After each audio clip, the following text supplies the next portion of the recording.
हज़रत इमाम हुसैन अलैहिस्सलाम नाम उस विचार का है जो अलग अलग विचारधाराओं को जोड़ने का काम करती है। हज़रत इमाम हुसैन का नाम सामने आते ही करबला का खाका ज़हन के सामने आ जाता है, जहां हज़ारों के लश्कर के सामने दहाई की संख्या का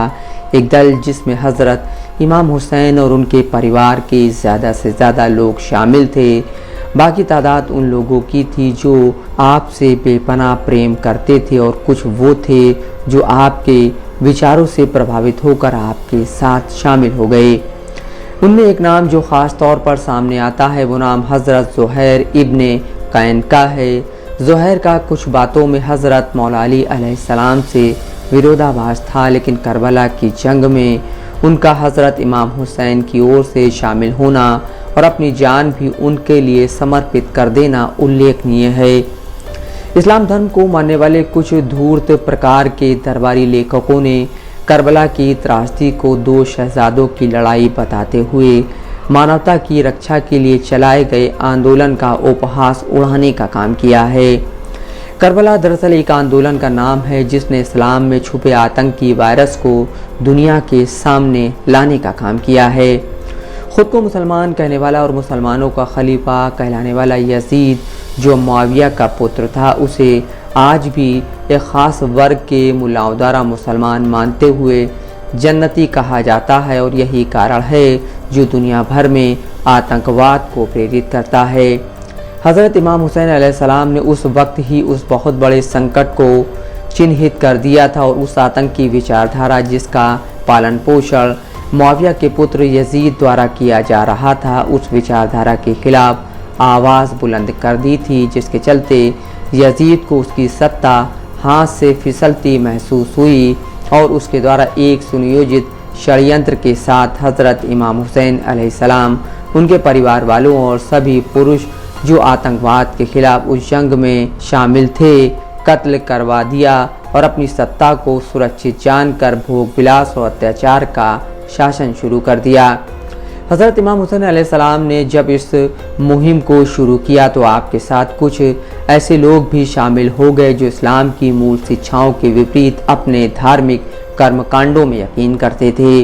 उन्हीं में एक नाम जॉन नाम के ईसाई का भी मिलता है, जिनकी शहादत के बाद जब उनके सिर को काट कर यजीदी सेना ने हज़रत इमाम हुसैन अलैहिस्सलाम के शिविर में भिजवाया तो जॉन की माँ जॉन के कटे हुए सिर को यजीदी शिविर में यह कहते हुए वापस दे आई कि खुदा की राह में कुछ देने के बाद उसका कुछ भी भाग वापस लेना हमारा तरीका नहीं है। इन नामों में एक नाम और सामने आता है और वो नाम है याह्या शहीद का, जो यहूदी धर्म को मानते थे और मुल्क शाम यानी सीरिया की राजधानी दमिश्क में रहते थे।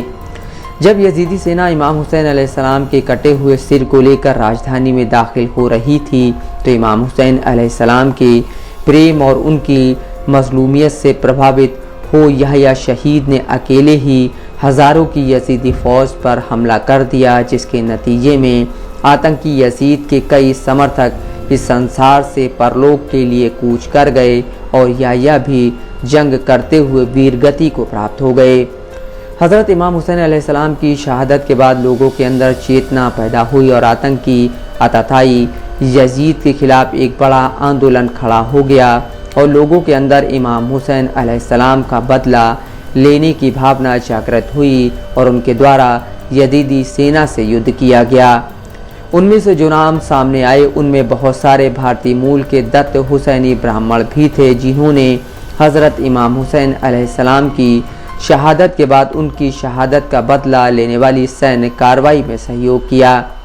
कहा जाता है कि 5000 की तादाद में ये भारत के दत्त ब्राह्मण समाज के लोग इमाम हुसैन अलैहिस्सलाम का साथ देने के लिए भारत से गए थे, लेकिन उनके वहां पहुंचने से पहले ही करबला की यह घटना हो चुकी थी।